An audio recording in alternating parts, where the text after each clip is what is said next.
आज हम बात करेंगे 2000 रुपये सैलरी फिर भी 2 करोड़ का फ़ंड कैसे बनाया एक आदमी ने। म्यूचुअल फ़ंड के कई टाइप्स होते हैं, तो उसमें से आज बात करेंगे हम इक्विटी म्यूचुअल फ़ंड की असली ताकत के बारे में। एक कहानी जो सपने जगा देगी। एक लड़का जो 2000 रुपये की सैलरी में गुजारा करता था, उसने एक दिन 1 करोड़ का म्यूचुअल फ़ंड पोर्टफोलियो बना लिया। ना कोई बिजनेस, ना कोई लॉटरी, सिर्फ एक आदत, हर महीने 500 रुपये इन्वेस्ट करना। ये कोई जादू नहीं, ये इक्विटी म्यूचुअल फंड्स का मैजिक है। सुनील एक रिसेप्शनिस्ट का काम करता था, 2000 रुपये मिलते थे हर महीने। पैसा ख़त्म हो जाता था, लेकिन उसने एक चीज़ समझी, अगर आज नहीं बचाया तो कल के सपने सिर्फ सपने ही रह जाएंगे। एक फ्रेंड ने उससे इक्विटी म्यूचुअल फंड्स के बारे में बताया। स्टॉक मार्केट में डायरेक्टली पैसा लगाने से एक प्रोफेशनल फंड मैनेजर से लगवाओ म्यूचुअल फंड के थ्रू। इक्विटी म्यूचुअल फंड मतलब होता है आपका पैसा शेयर मार्केट की कंपनीज में इन्वेस्ट होता है, जैसे Reliance, HDFC bank, TCS, Infosys और मतलब बाकी सही बैंकों में। लेकिन आपको खुद एनालिसिस नहीं करना पड़ता, एक्सपर्ट करते हैं।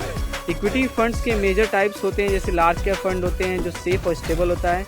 मिड कैप फंड होता है जिसमें मॉडरेट रिस्क होता है। एक स्मॉल कैप फंड होता है जिसमें हाई ग्रोथ हाई रिस्क होता है। एक होता है ELSS फंड जिसमें टैक्स सेविंग होता है फंड, लेकिन उसमें 3 साल की लॉक इन पीरियड रहती है।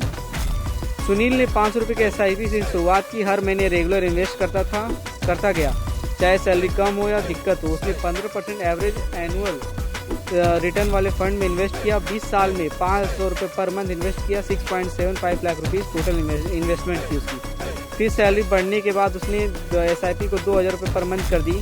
30 साल के अंदर उसका पोर्टफोलियो 1 करोड़ के आसपास चला गया। इक्विटी म्यूचुअल फंड रिस्की होते हैं, लेकिन टाइम के साथ रिस्क कम हो जाता है। अगर 5 से 10 साल का पेशेंस है और डिसिप्लिन है तो छोटी इनकम वाला आदमी भी करोड़पति बन सकता है। ये एक शॉर्टकट नहीं, लेकिन शॉर्ट रूट है फाइनेंशियल फ्रीडम का। आज भी कई सुनील जैसे लोग SIP नहीं कर रहे हैं, सोच रहे हैं पैसे ही कहाँ बचते हैं। लेकिन याद रखना, बचत इनकम से नहीं, नीयत से होती है। तो कमेंट करके बताओ तुमने अपनी पहली SIP शुरू की या नहीं, और वीडियो शेयर करो उन दोस्तों को जो फाइनेंशियल फ्रीडम सोच रहे हैं, कर नहीं पा रहे हैं।